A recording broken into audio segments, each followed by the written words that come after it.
আকাশের সাথে প্রহসন করা হচ্ছে।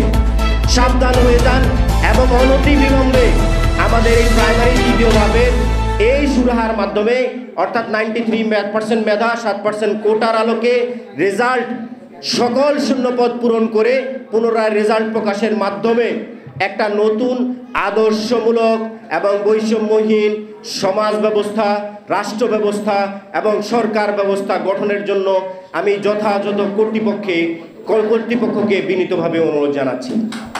এখন আমাদের সাথে একটু সামান্য কথা বলবেন আমাদের এই প্রতিবন্ধী এক ভাই, কি নাম, হাসান মাহমুদ ভাইকে বক্তব্য প্রদানের জন্য বিনীত অনুরোধ জানাচ্ছি। আসসালামু আলাইকুম। প্রথমে শ্রদ্ধার সাথে স্মরণ করছি জুলাই শহীদদের, যারা কোঠার জন্য প্রাণ দিল।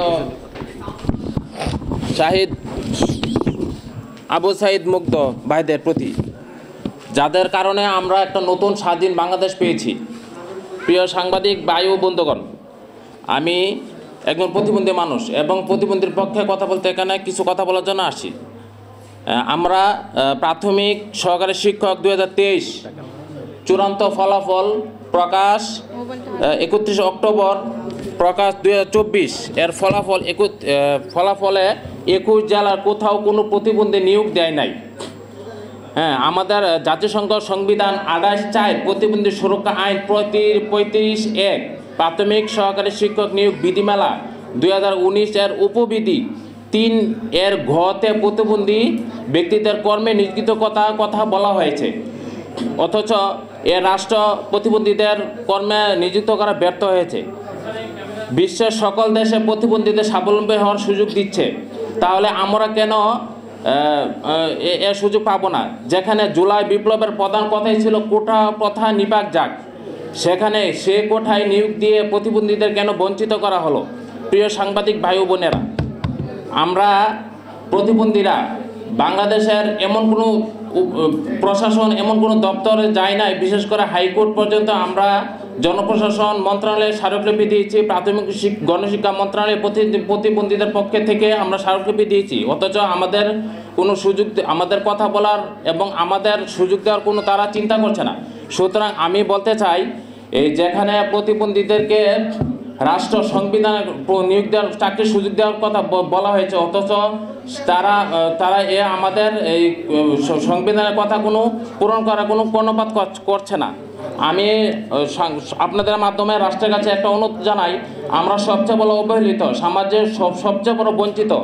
আমরা অনেকে এক হাত নাই বাম হাতে লিখে পড়াশোনা করেছি, অনেকে পায়ে লিখে পর্যন্ত পড়াশোনা করে চাকরির জন্য চেষ্টা করে যাচ্ছে। দিনরাত অক্লান্ত পরিশ্রম করে আমরা প্রতিবন্ধীরা স্বাবলম্বী হওয়ার চেষ্টা করছি, অথচ আমরা কোথাও থেকে কোন রাষ্ট্রের মধ্যে কোনো দপ্তর থেকে, কোনো প্রশাসন থেকে এখন পর্যন্ত কোনো সুযোগ সুবিধা পাচ্ছি না। আমরা অক্লান্ত পরিশ্রম করে প্রাথমিক 3য় ধাপে পরীক্ষা দিয়ে আমরা 21 জেলার মধ্যে প্রায় 45 জনের মতো প্রতিবন্ধী প্রার্থী লিখিত পরীক্ষা উত্তীর্ণ হয়ে ভাইবা দিয়েছি, অথচ কোথাও আমাদের 21 জেলার মধ্যে একজন প্রতিবন্ধীদেরকেও নিয়োগ দেয় নাই। বিশেষ করে প্রতিবন্ধী এবং মুক্তিযোদ্ধা আমরা কোথাও কোনো নিয়োগ পাই নাই। কেন আমাদের সাথে বৈষম্যমূলক আচরণ করবে?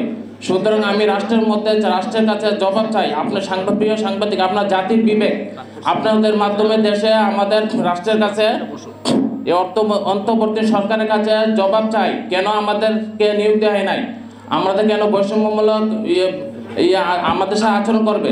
সুতরাং আমরা চাই, বিশেষ করে আমরা প্রতিবন্ধী, সবচেয়ে অবহেলিত এবং বঞ্চিত, আমাদেরকে এই নিয়োগ থেকে বঞ্চিত করবেন না।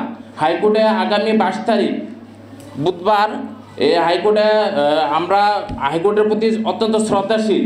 নতুন প্রজ্ঞাপনে অর্থাৎ 93% মেধা এবং 7% কোঠা, যেখানে প্রতিবন্ধীদের 1% কোঠার কথা নতুন প্রজ্ঞাপনে বলা হয়েছে, এবং মুক্তিযোদ্ধা 5%, উপজাতি 1%, এই 7% কোঠা পূরণের মাধ্যমে, অর্থাৎ নতুন প্রজ্ঞাপনে রায়ের মাধ্যমে আমাদের যেন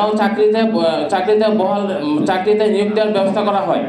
আমরা প্রতিবন্ধী মানুষ, শেষ পর্যায়ে আমি একটা কথা বলবো, প্রতিবন্ধীদেরকে অবহেলা করবেন না। আমরাও সাধারণ মানুষের মতো বাঁচতে চাই, আমাদেরকেও সাধারণ মানুষের সাথে এক কাতারে দাঁড়িয়ে কাজ করতে চাই, দেশের সেবা করতে চাই। এ বলে আমরা প্রতিবন্ধীর পক্ষে থেকে এই বলে আমার কথা শেষ করলাম। ধন্যবাদ।